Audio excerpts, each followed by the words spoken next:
Hi guys! Andito po tayo ngayon para sa munting biyaya po na handog ni Inay Nena sa mga ating Junakis.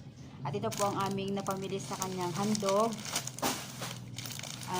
Baon, kusino. Kusino. Para sa pangbaon sa school. Biscuit. Yan. And then, meron kaming buns. Kasi meron kaming palaman. So, mag-sandwich sila sa school. And, ito pa, pang baon, luncheon meat. Yun po ang aming nabili sa handog na bigay po ni Inay Nena. Thank you so much, Inay Nena. And more blessings to come.